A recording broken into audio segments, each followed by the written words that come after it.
Welcome, everybody, to your Wednesday edition of the Athletic Hockey Show. It is Ian Mendes. It is Julian McKenzie. And we are with you here on a really, I think, interesting day in the hockey world, Julian, where Katie Strang is going to join us here, momentarily to talk about what has been a day filled with, I think, a lot of speculation, and we want to steer away from kind of speculation, stick to facts. But boy, oh boy, as it pertains to Hockey Canada in 2018, I don't know that there's a more important story, right? Is that fair to say in the hockey world today, as you either wake up or you listen to our podcast on a Wednesday?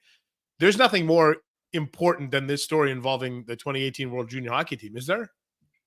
Yeah, it's a story that the hockey world collectively has been waiting on the next chapter for months, it feels like. Well, pretty much since the lawsuit was filed and everything after that, we have noticed the changes, the seismic changes to Hockey Canada, and there has been speculation on who has been involved, and it's wrapped everyone up. So of course it's the biggest story to talk about, and considering some of the details that we'll get into with Katie Strang when we have her on, this is a story that's going to be talked about for a couple days. This isn't going to be a story that, today being a Wednesday, we're going to focus on it and then Thursday we'll forget.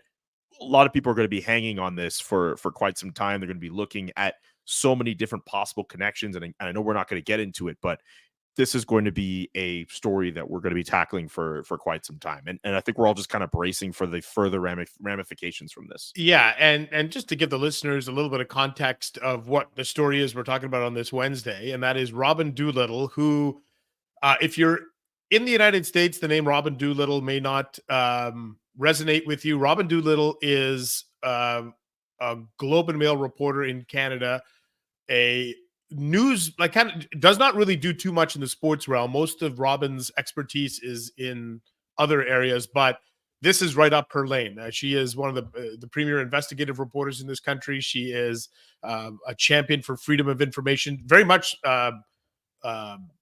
like Katie Strang is in America. And Katie, obviously, her work comes into Canada too. But Robin is in Canada one of the preeminent investigative reporters in our country. And in the Globe and Mail on Wednesday, Robin reports that 5 members of that 2018 World Junior Hockey Team have been told, you need to come to London and talk to the police. And what's clear is that nobody's been charged yet. Nothing has accelerated there. But the fact of the matter is, Robin Doolittle reports 5 players from that team have been told to report.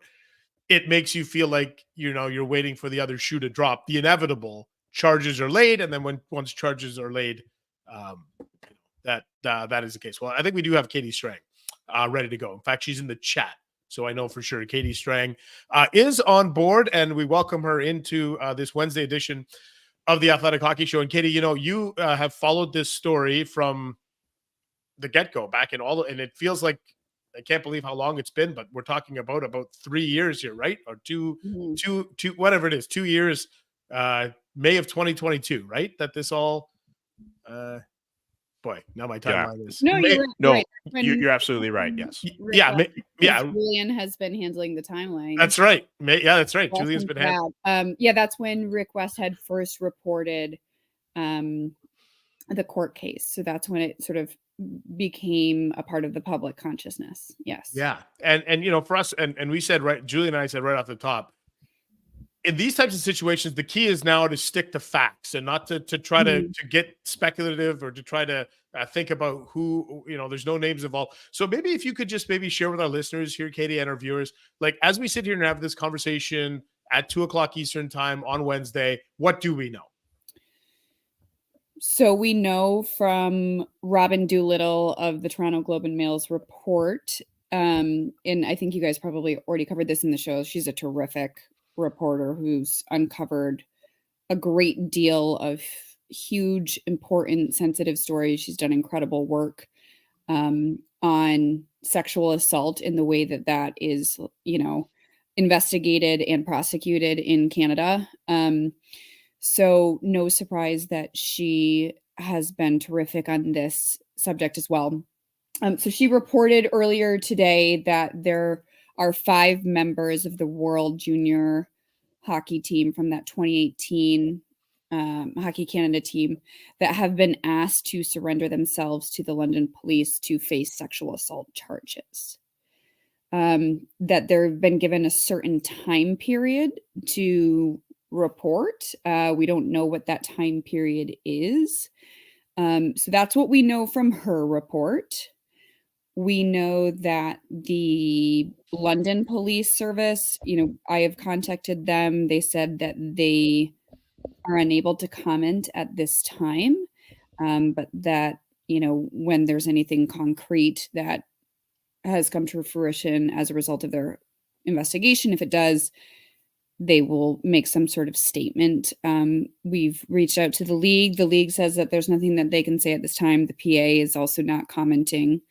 And then we know, that there are a handful of players who have taken leaves of absences from their teams. I want to be really careful here, because I think given the fact that these are very serious allegations, very serious subject matter, I think it's really incumbent upon us to act with the most, extreme sense of responsibility and judiciousness in the way that we report these matters. So there are dots, I think, that people are trying to connect, but I don't think we have the full picture yet.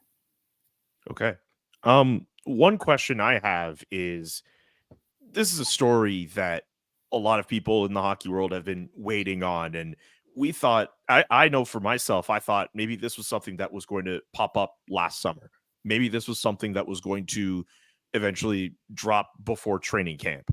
We're in January of 2024.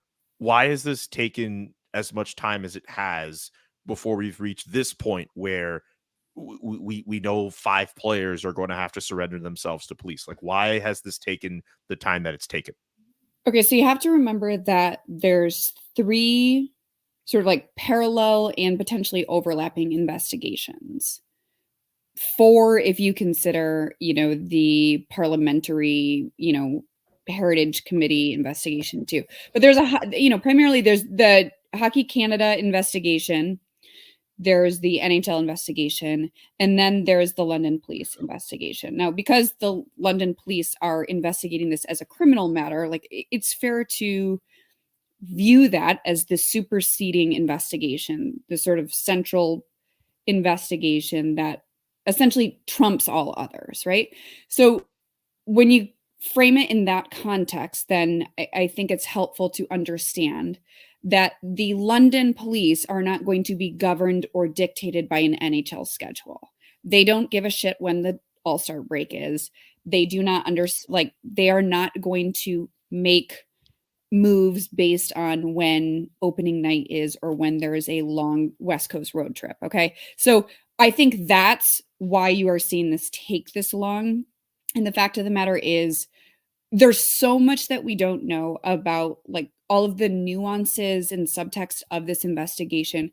We have no idea what sort of, actually, we do have some idea of, search warrants and stuff, but, forensic analysis can take a super long time in terms of, if they have to go through phones, if they have to go through messages, if they have to analyze metadata. And also remember that there's, the initial allegation was that there were 8 members of that team involved in some capacity with this alleged assault. Sort of the more recent development from the London police were that they felt like they had enough evidence to potentially charge 5 members in that alleged assault.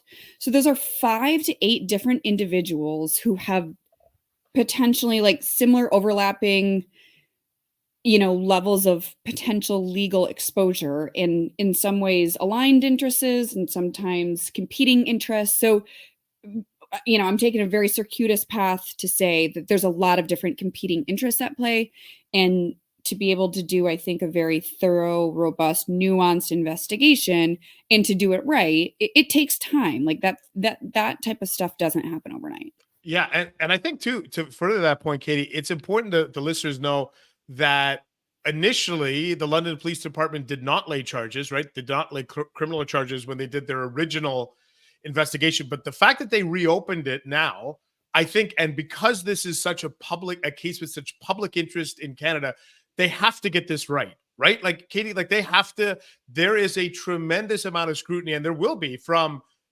reporters like us, Rick Westhead, Robin Doolittle. There's going to be people pressing for freedom of information. How did this? How did you come to these conclusions? So they have to make sure that they get this right. Isn't that part of this? Of course. Well? Yeah. I mean, I think they are going to want to be extremely diligent, leave no stone unturned. At the time that there was an application with the court, when they, sort of made that position known to the court that they felt like they had sufficient evidence to move forward with a case against 5 of those individuals. They also indicated in that warrant packet that they were still trying to track down certain individuals that they felt might have meaningful information about this case. I seem to remember that one of them was a taxi driver or an Uber driver that might have given the woman a ride home that night.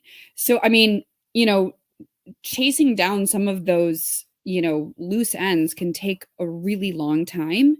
If you're doing trauma-informed investigation, you also want to be extremely sensitive to the fact that this is really difficult subject matter. And, trauma can have a very physiological impact on the brain. And it's not always easy for people who have been, involved in traumatic crimes to be able to remember things easily or in necessarily a linear fashion. And so, there are a bunch of different reasons that this has probably taken a lot of time. And the practical reality is, like, we can't possibly know at this point, what that investigation has looked like, what the contours of that probe have been, what hurdles, institutionally they might have faced, whether there are people they're still trying to get in touch with, and what sort of back and forth there might be with, the counsel for the players involved. Do you think it gets to a point where the 5 names, they are formally revealed? Like, we know it's just 5 and there are people trying to make connections, but do you think does it ever get to a point where we as the public get to actually know the 5 people? Yes, but let me offer a caveat to that, which is, like, Sure. I'm saying this as an American. So if this Sure. were happening in the US legal system, I feel pretty confident of that. I don't know the intricacies of Canadian law enough to know, like, the boundaries of publication bans and privacy protections in the Canadian court system and how those might intersect with this particular case. But my understanding is, if these 5 individuals are going to be charged, and I think that's, again, based on Robin's body of work, I have no reason to doubt that she's not going to report that unless that is imminent. Those charges, will be, filed with the court. They will be a matter of public record to some degree. What I'm just unsure of is whether us as the media will be bound in any way because of any potential publication bans. Yeah, and just to follow up on that, so I had a great conversation today, Katie and Julian, with a woman named Ava Williams. She's a lawyer in the London area, and actually, when Ava Williams was a teenager at going to university in London, she actually sued the London Police Department because she was the victim of a sexual assault, and she felt like the London Police Department essentially bungled her case, and she has made it her life's work to focus on this, and had a conversation with her today about kind of what we can expect. So to your point, Katie, and I'm just looking at my notes from my conversation with her, she said that there might be a publication ban here given the nature of the complaint, but she believes because the person EM, I think was the initials, right, of the victim, because she was an adult at the time, she believes that this could very well be open to the media to come and observe and report. And the other thing that I thought was interesting that she told me is that in all likelihood, if there are 5 people charged, they would likely kind of be tried together, so to speak, so that the victim wouldn't have to go to 5 separate court cases and re-traumatize themselves on 5 different occasions. So that's kind of what I was able to glean from a conversation with Ava Williams. But you're right, like there's so many nuances here with Canadian law and Ontario law that I think make this a really like delicate situation, right? And we just have to handle it with so much care. And I want our listeners and people who follow us at The Athletic to know that we're handling this with the utmost care, right? Like we're paying attention to this story. We're not avoiding it. We're not tiptoeing around it because we're scared. We're doing this because this is, as Katie knows, you've done so much reporting in this space. There's a degree of caution that has to be exercised that I don't know that everybody quite understands, right? Yeah, I mean, I encounter that a lot in my reporting, that I think when people know you're working on a story and you haven't reported it yet, like I think it's natural for people maybe outside of the business to think that, you're not reporting it for reasons A, B, and C. And it's often, I mean, like the simple solution is stories that require a great deal of investigative work take a lot of time, a lot of resources, and a tremendous amount of care and caution. You don't want to ever get that wrong. You don't want to ever report anything, when you don't feel extremely confident that your information is going to be unimpeachable and beyond reproach, because there are very serious implications for all of the individuals involved that you're reporting on, and it's really doing a disservice to the subject matter if you're not treating it with the appropriate amount of gravity and diligence. So, to anyone like frustrated about the dearth of information, we are too. We get that. We understand that. We're journalists. We're doing our best to both, balance the need for information with being able to provide it to the readers in a way that's fully vetted, informed, responsible, and, carefully reported. I'm curious. I know you being in the United States, perhaps the story doesn't have that same amount of resonance in the media cycle compared to other stories. But in Canada, obviously, when the lawsuit went out and any other development that comes up, it ends up being a massive, big deal in Canada. And we've seen the government MPs speak their piece on it. We've seen the stories of sponsors pulling out from Hockey Canada. There have been seismic changes at Hockey Canada, change of leadership, and now we've reached this point. I'm just curious from how you see things, and obviously you reporting on the story, doing a great job on it, but seeing how much people in the hockey world have wrapped themselves in this story and how this has turned into a grander discussion about hockey culture and how people should conduct themselves. What are your impressions of how big of a story this has become, thanks to your reporting, thanks to Rick Westhead's reporting, thanks to Robin Doolittle's reporting? It's hard for me to probably be able to answer that question as well as, you guys can as Canadians, because I'm not sort of immersed in the everyday of it. I mean, it's a known story here. It's not as seismic as it is in Canada, where it's obviously, dominating headlines and front page news whenever there are significant developments. But as it relates to its impact on the hockey world, I mean, I would say it's extremely significant for all the reasons that you listed, which is, it encapsulates, I think, some broader questions about hockey culture, and about institutions and how we treat certain subjects, and, how we discuss certain things. And, it's timely, it's topical. And I think part of it is it has persisted for so long. It has prompted parliamentary hearings. It has prompted, certain entities to reopen investigation. That's really rare. So I think you're seeing all of these unprecedented things happen in response. And I think that really underscores its significance and importance in the broader, consciousness of the news cycle.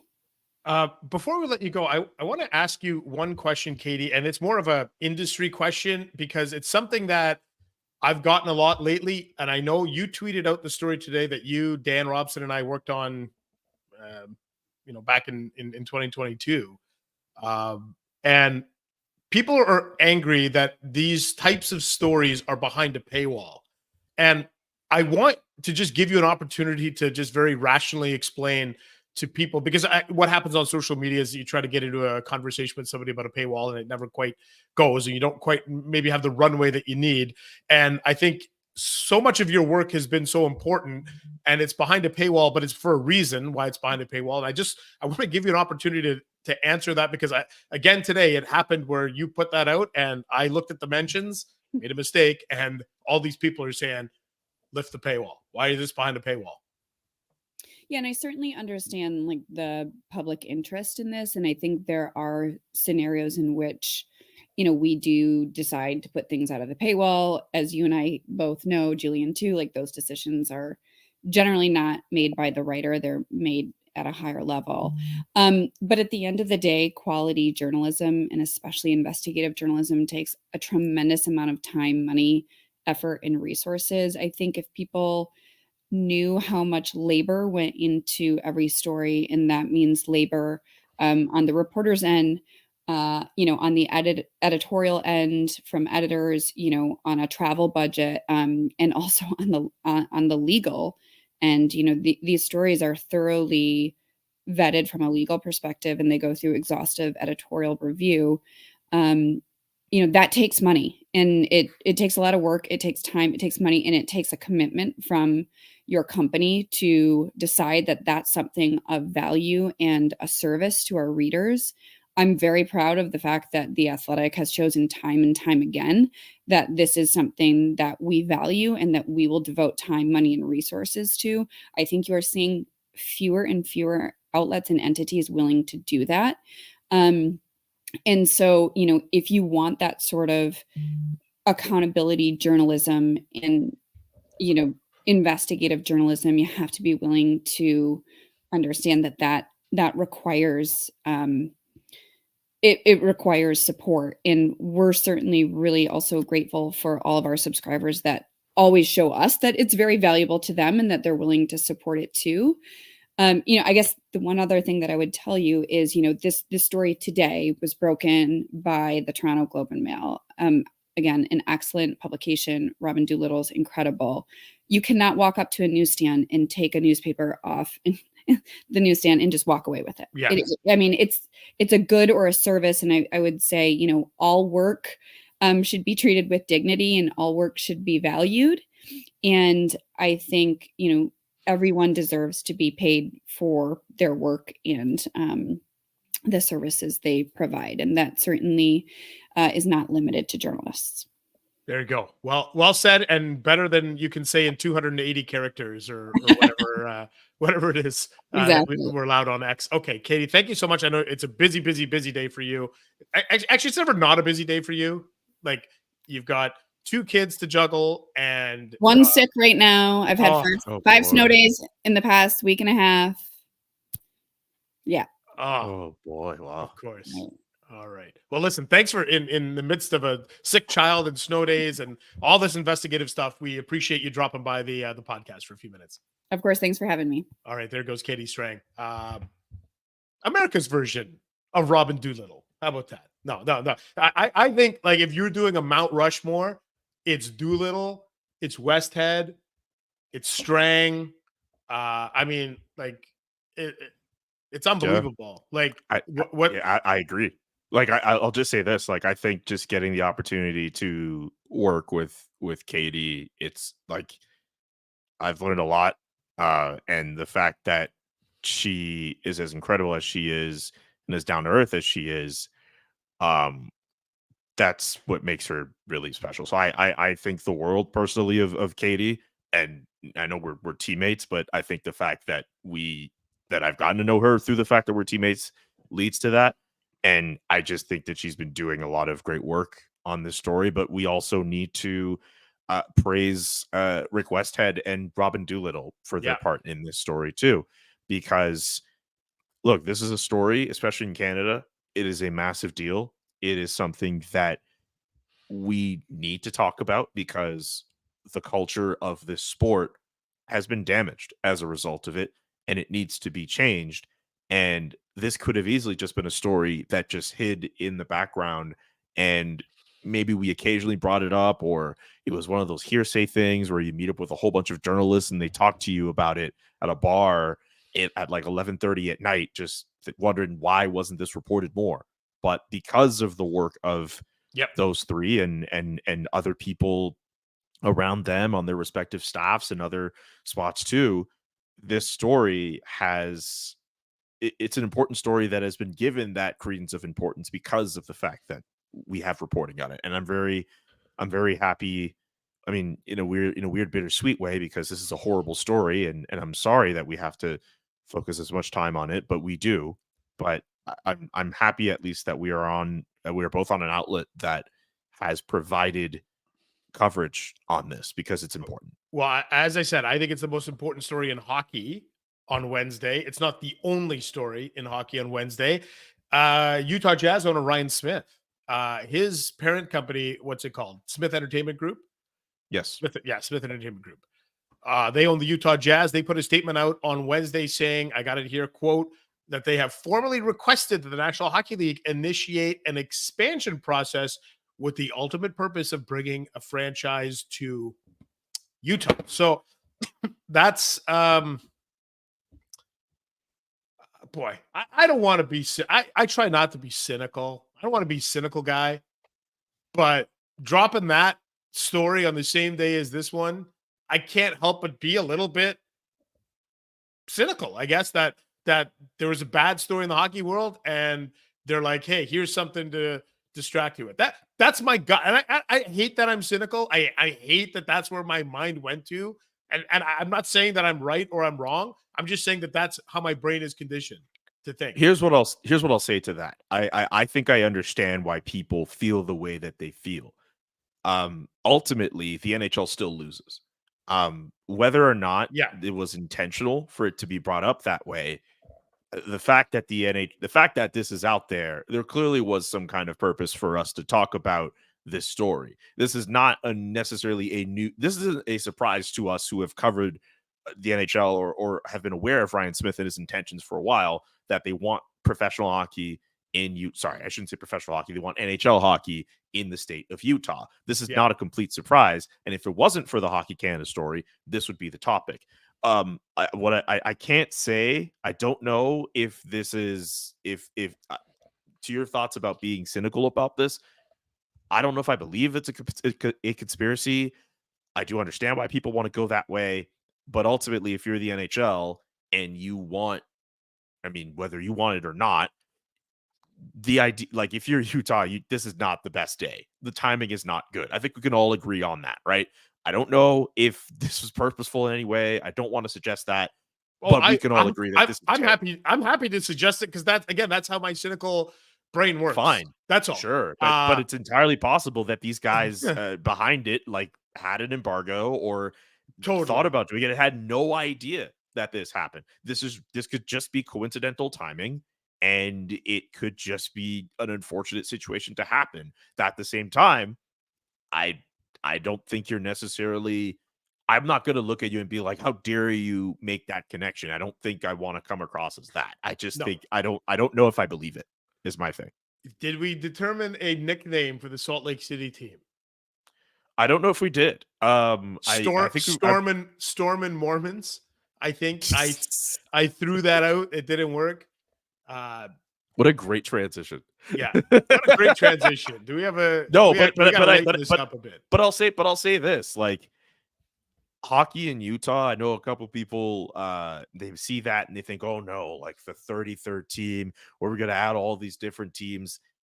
Am I in the minority here for being excited at the prospect of another team being added, more opportunities for NHL players.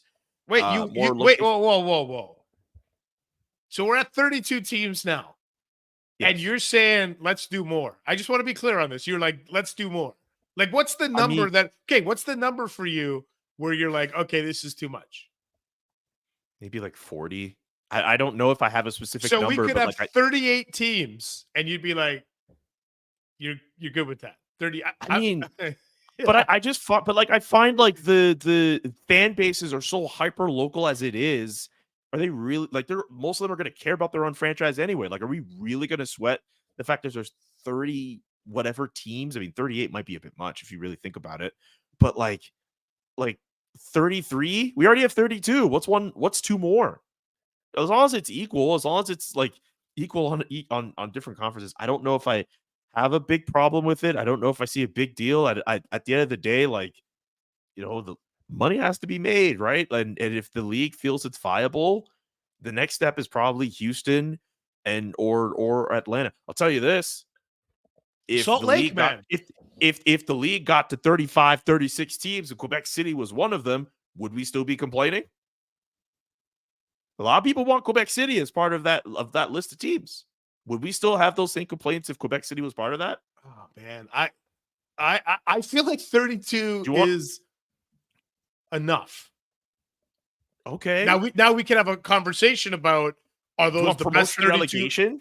Are those the best 32 markets? We could have that conversation. Promotion, relegation. Oh my god, dude! I'd be covering. I don't know. Like, I'd be covering the AHL. Much, I'd be covering the AHL. If you think that is too much, is that not a solution that could be done? Is that not so? You could have it at like 24. So 4 teams get relegated each year, and 4 come up. We can brainstorm it. I don't know. Man. I like, people want to be like, oh no. I don't get it. People want to cheer for the league. They want it to be viable. They want it to see it succeed. They want all this stuff. But then the idea of expanding and adding more money to the revenue pot, no, we don't want any of that. How does that make sense to me? That doesn't make sense to me. I don't get it. Like, I don't know, man. Like, I'm not saying every opportunity for growth for the NHL should be praised, but at some point, like, money has to be made if they want it to catch up with some of the other teams. Well, I'll tell you what. That's what I think. Let's bring in a guy who covers a team that's an original 6 franchise, not an original 21 or original 30. It's Fluto Shinzawa. Fluto, thanks for joining the Wednesday edition of the Athletic Hockey Show. How are you doing today? Great. How are you, Ian and Julian? Hey, we're great. What's the number for you, Fluto? We were just talking about this. If Fluto was commissioner and we told you could have the ideal number of teams, is it 32?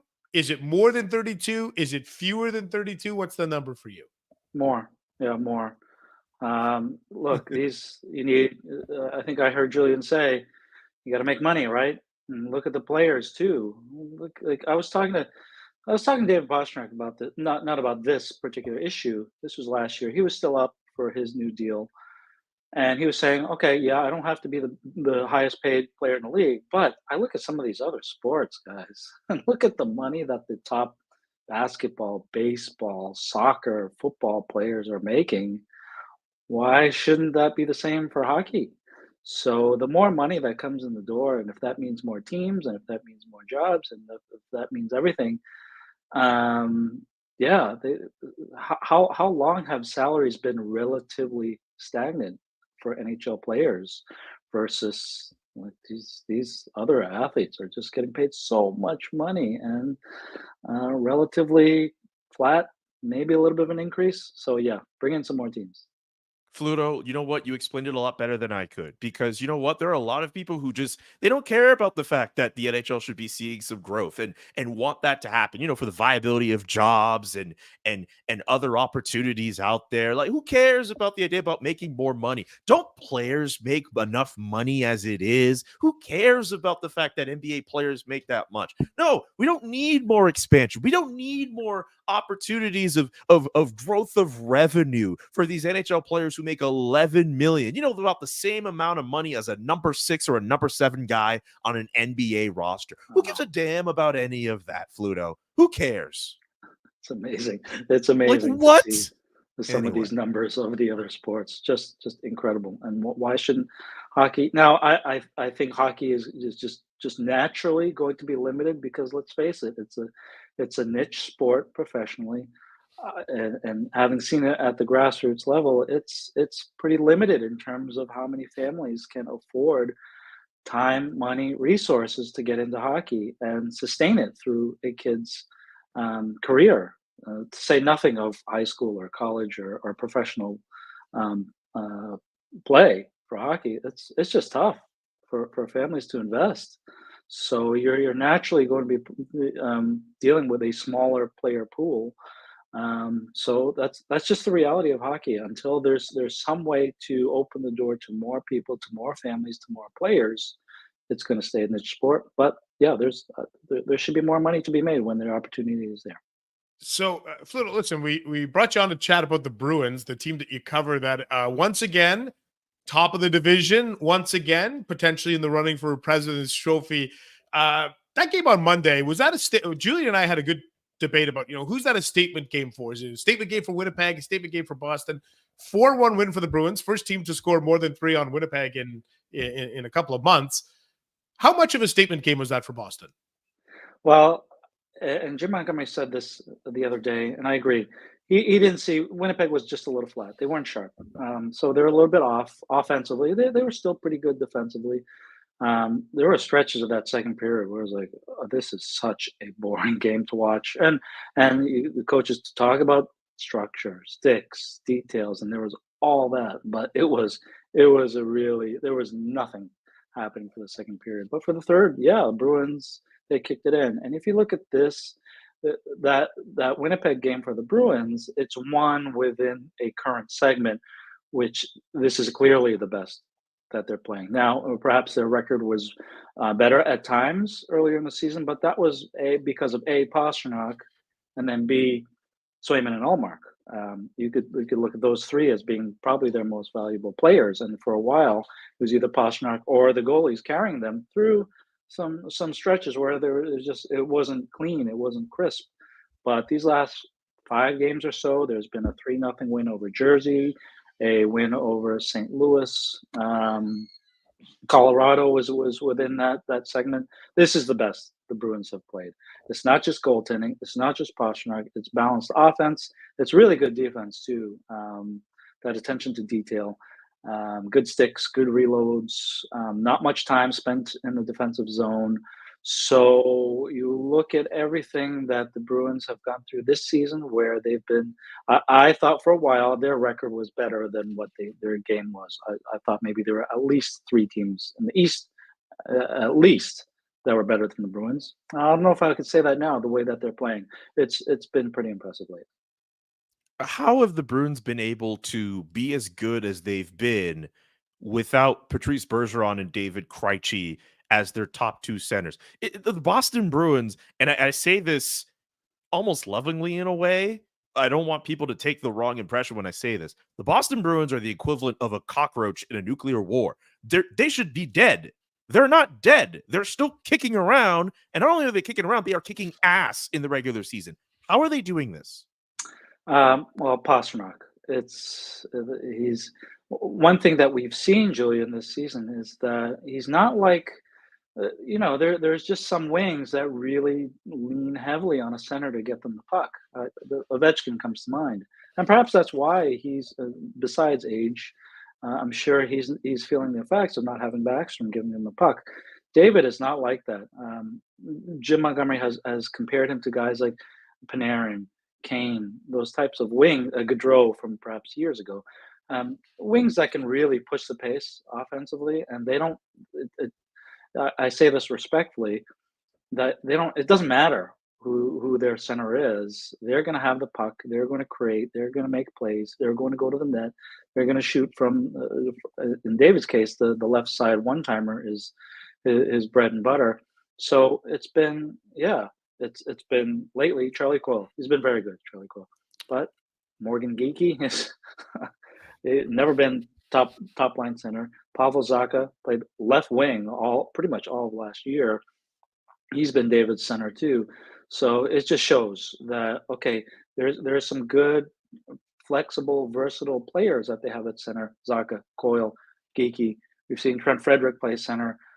They've got young guys that are tailing off in terms of Matt Patra and Johnny Beecher, but they've all been okay at center. But David's been the key. Other than that, it's been the defense has played better, and that they thought that was going to be the strength of their team. It wasn't for a while, just because they had so many returning guys. But now you're starting to see McAvoy, Lindholm playing to their levels. Grzelcyk has elevated, and then the goalies. That's okay. You can say Islanders are good. What other? Winnipeg slightly. That's not a real tandem, but both their goalies have been excellent. But I don't see any other tandem, pure rotation, being better than Jeremy Swayman and Linus Ullmark. Yeah, and you look at it, right? It's 26 games for Swayman, 22 games for Ullmark. So tell me this, Fluto, it's game 1 of the Stanley Cup playoffs tonight. Linus Ullmark, Jeremy Swayman are both 100% healthy. Who starts, and how much of a conundrum is it in Jim Montgomery's head, or is it pretty clear cut? Clear, Swayman. It's kind of like last year, where they were good. They're both very good, but it was clear that Ullmark was better than Swayman. So Linus was their game 1 goalie. And he ultimately wins the Vezina. I don't know if Jeremy is going to beat out guys like Hellebuck or whoever, Demko or whoever is up there. I don't know. We'll have to wait and see till the end of the year. So Swayman, game 1, but I think this should have been the case last year with a rotation in the playoffs. If it's Swayman in game 1, it's Ullmark game 2. There is absolutely no doubt. Why it's historically been okay. Ride the goalie with the hot hand in the playoff. Why? We've seen why change, and I asked Montgomery this last year. Why change something that's worked for you all year, all regular season, and then the most stressful games of the year? Okay, let's just ride one goalie, and then that was reason number 1.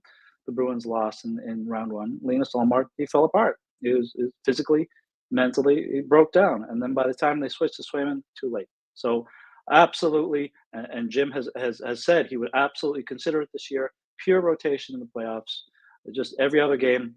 Swayman, Ullmark. Green light to that. I want to go back to Ian's hypothetical situation here, which is probably not going to be hypothetical. They're going to make the playoffs. Yep. Game 1 of the Stanley Cup playoffs for the Boston Bruins, TD Garden. Where will Patrice Bergeron be? He's going to be in the stands, right? Watching, not in the lineup. He'll be in the rocking chair. Maybe he'll be there cheering on his teammates, but it's no, he's done. He's not going to play anymore. That's it. Love how we just like flatly just say he's not coming back, because so many other people, it feels as if they've tried to ask him that question, like, are you coming back? Are you going to play with the team? Dude seems happy in retirement. He's one of those guys. Once he's made up his mind, that's that. And I'm sure he thought about it a long time. I'm sure he thought about it a long time last year too, when he was thinking, okay, because his contract was up, and then he ultimately signs for 1 more year, and he took some time, and then he ultimately decided to come back. But yeah, he's done. He's happy with his life. He might. And there was some question in terms of, because he's still around in the Boston area, but who knows? Maybe he says, "Okay, I'd like my kids to be immersed in the French Canadian culture." Maybe they move back to Quebec City, where the wife is from too. So that wouldn't surprise me either.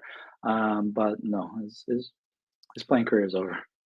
Well, listen, Fluto, we appreciate you popping by, giving us a little context on the Bruins and where they're at right now. Big game against Carolina here on Wednesday night. That should be a lot of fun for people to pay attention to. Kind of a battle of, Carolina's just finding their groove. Boston's had their groove all year. Should be a fun one at TD Garden tonight. Thanks for dropping by the podcast, and I'm sure we'll be chatting again with you real soon. Okay, Julian. Have a good one. Bye. All right, there he goes. Fluto Shinzawa, one of the guys that has covered that Bruins team. He's been around that team a long time. Really just has a feel for them, an understanding of kind of the recent history, the longer history. Just does such a great job covering them. And it's another year where the Bruins are just, like you said, like this is, it should be smoke and mirrors, right? Didn't we write their obituary 2 years ago? Yeah, we should have. And and even last year, I mean, we predicted that they were going to not make it to the Stanley Cup final a lot sooner than we thought was going to happen. But it ended up getting to that point. But for some reason, they're still alive and kicking. It'd be one thing if this team was in that mushy middle that people hate, where they were trying to fight for a playoff spot, and you're looking at them, you're like, man, this team should really rebuild. They've been one of the best regular season teams over the last 2 years. Yeah. Like, what do you do? Like, they've been really good. And I'm glad that Fluto was able to lay it out as well as he did with guys like David Pastrnak with the goaltending situation, helping them up. The Bruins are a contender, and we've hyped up all these teams in the West, like a Winnipeg and a Vegas and a Vancouver. Are we at a point where we're underrating the Bruins a little bit? Like, I don't know where they stand among those contenders. Yeah, imagine winning a President's Trophy, setting a record, and then the year after we're like, we're not taking them seriously. Like, it's true. Yeah, like, it does feel like a lot of people are sleeping on the Bruins. Let's open up the mailbag, shall we? Got some emails to get to. The Athletic Hockey Show at gmail.com. The Athletic Hockey Show, gmail.com, or leave us a voicemail. We'd love to hear your voice. 845-445-8459. This one from Alex. Actually, and by the way, so I maybe this is the same Alex that stopped me at the train station today. I left Montreal today, Julian, and as I was getting on the train to Ottawa, a guy behind me in the line says, "Excuse me, are you Ian Mendes?" I said, "Yeah." He says, "You know what? I thought it was you. I was kind of sure it was you, and then I heard you talk, and I knew it was you." He's like, "I listen to your podcast all the time," and he was talking about how he listened to you and I on Monday, and his name was Alex from Barrie, Ontario. And I don't know if this is the same Alex, but if it is, I appreciate you saying hi in the train station. And Alex has written into the show saying, enjoyed listening to you guys chatting with Sean McAdoo, Down Goes Brown, about the WWE streaming on Netflix, what the NHL should be looking at. It reminded me of some exciting news, hearing that Amazon has bought a stake in Bally Sports. So those games will be streamed on Amazon Prime eventually. I refuse to buy Bally to watch the Predators because of the cost. As a person who already has Amazon Prime, I think this is great. What do you think of all of this? That's from Alex. I'm thinking it's a different Alex. If he's this sounds like an American with Amazon and Bally and all that. But it was interesting, wasn't it, Julian, that Amazon jumped in and kind of got into the Bally game, so to speak, because it does make you think that down the road there's going to be an opportunity for that. Yeah. I think we all have to embrace more of a streaming future for the National Hockey League. I mean, there are the days now where we're in those days now where you can turn on your TV if you have cable and it's there.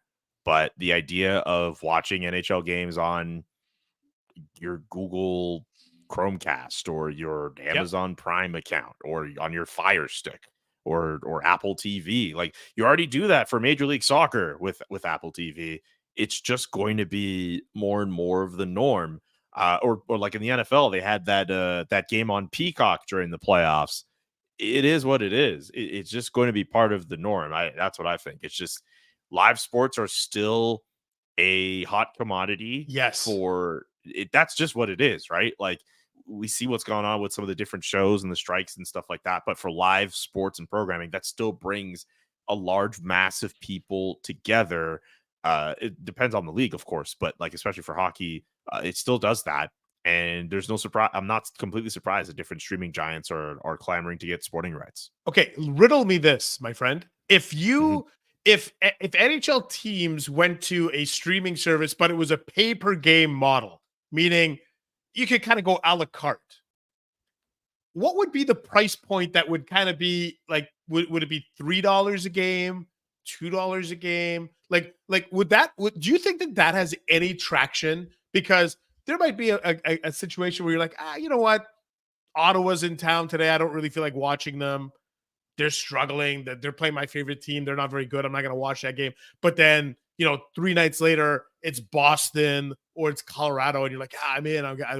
Like, do you think that has potential or no? Like, pay-per-view is not a model for the big four sports, and in particular the NHL. It's a good question. I've seen it. The AHL has something similar where you can buy like a day pass. And it's like, I forget how much. It's not like that expensive. Yeah, I don't even know that. I didn't even know if it's $8. Yeah, whatever it is. Yeah. In Canada, we have the platform One Soccer, where they have rights for a lot of the Canadian soccer team, whether it's the male or the female teams, and some of the games that they play for those games that are not on TSN or Sportsnet or what have you. And they also have a similar model where you can buy a 1-day pass or 3 days or whatever. I feel as if a pay-per-view system wouldn't be all that foreign, and maybe it's something that the league or maybe other teams have looked into. I don't think it would be all that far-fetched. It would get costly to, imagine if you're doing a la carte and you're doing that for 82 games, that might add up. So I imagine you might want to, we live in a bundle world, so you might bundle it. You just say, hey, you know what? You subscribe for 160 or whatever. Maybe that's how it works.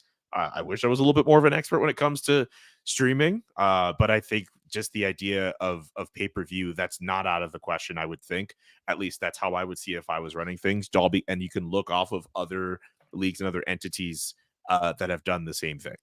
Julia says, I think most streaming thrives on the fact that you kind of forget how much you pay for it. If I had to face the fact I was paying a certain amount of dollars for games, I would watch fewer games. That's a very important thing as well, because it's a good point, right? To do a la carte.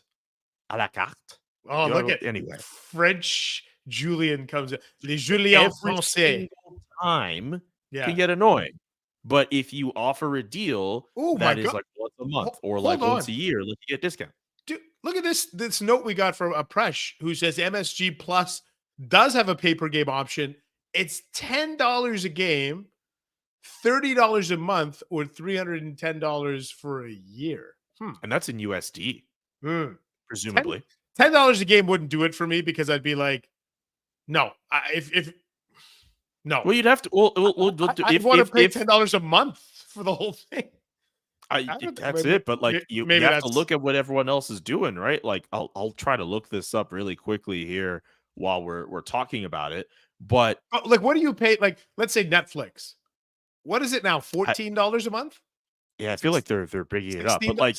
But like, let me show you something here. The AHL website, I have it in front of me. If you want to, subscribe for a single day, $7.99, and that's in USD. Oh, it is $7.99 in USD. If you're the NHL, I hate to take their side on this, how are you justifying charging less for the quality of the product that you have when the AHL is charging $8 for a single day? Why?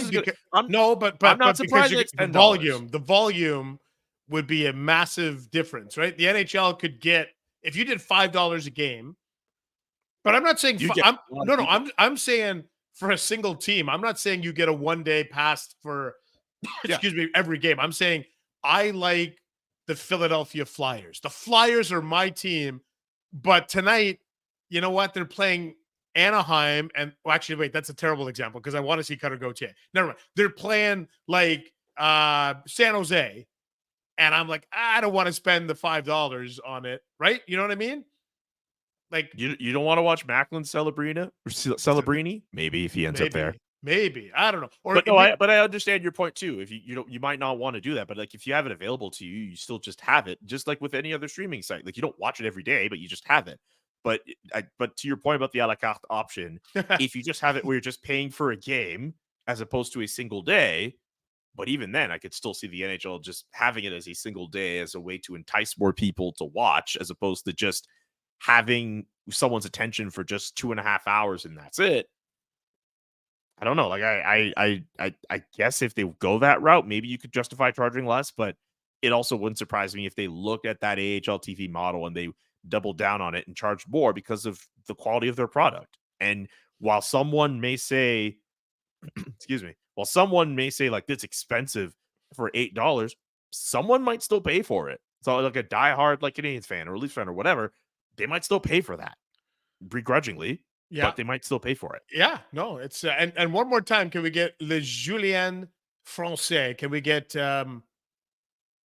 you saying a la carte one more time? No, I'm not a puppet, bro. Like, je vais peux faire mon discours entier pour le podcast en français si tu veux. Comme, I'm not a puppet. I'm not on command. I'm not gonna do that. I'm not gonna say it. I'm not a puppet, bro. I'm not. Okay, how about this? Can you tell me t-shirt? Who's the greatest player to wear number 66 in the NHL?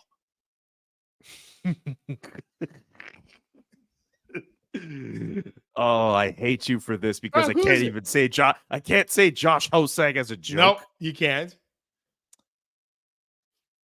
You know Who what's is funny? I don't even say it that way. I don't know why it does that. Just like it happens.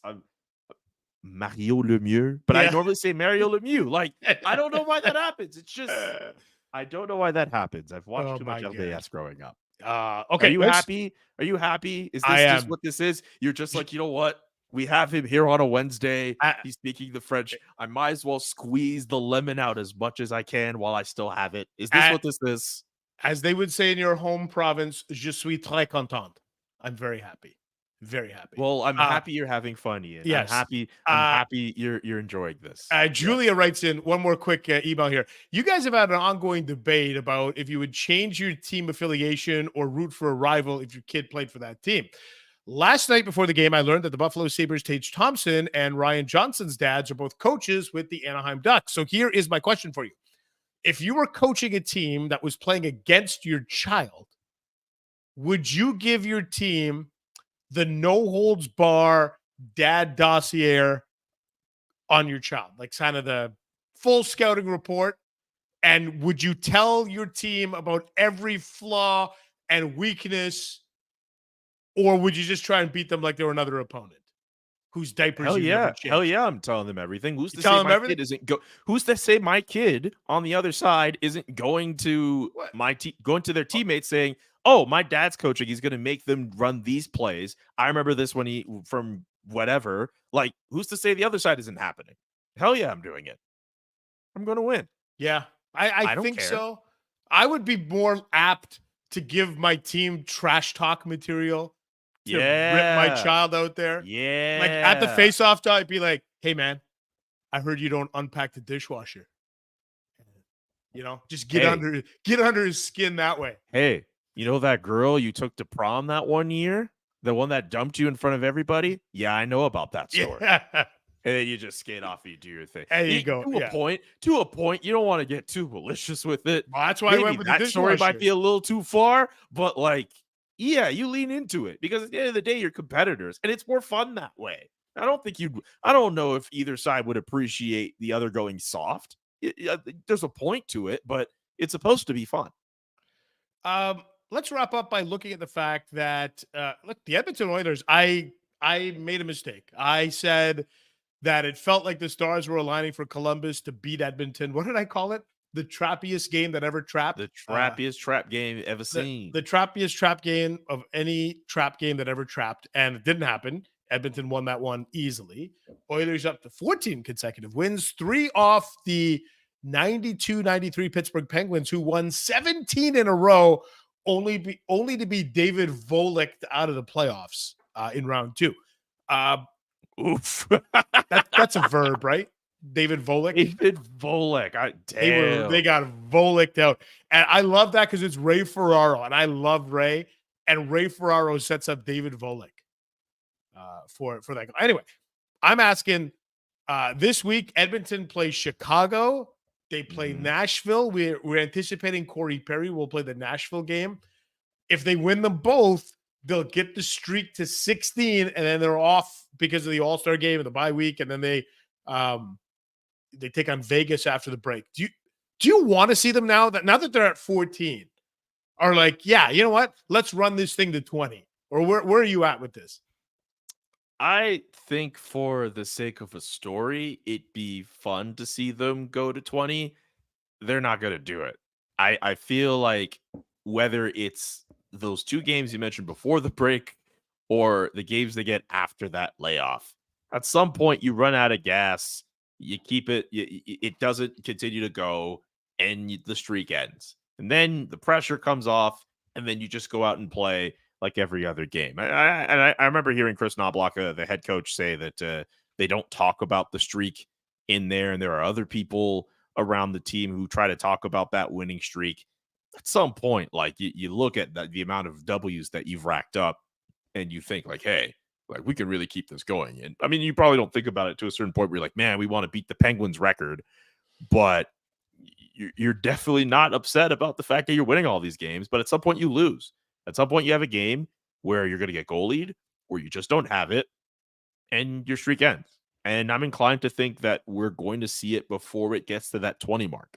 Fearless prediction. But if they do it, that's awesome. I would have figured, I would have said I'd like to see the winning streak go to 32. And then you would say, no, 32 is not enough. I want it to go to 40 or 38.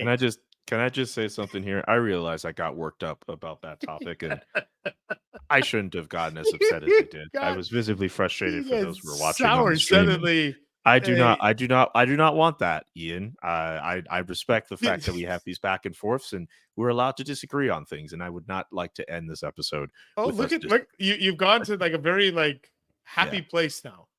Yeah, I just no sense being upset about these things, just, man. All you have to say, life is too short. All you have to say is je m'excuse. Je m'excuse. Je m'excuse.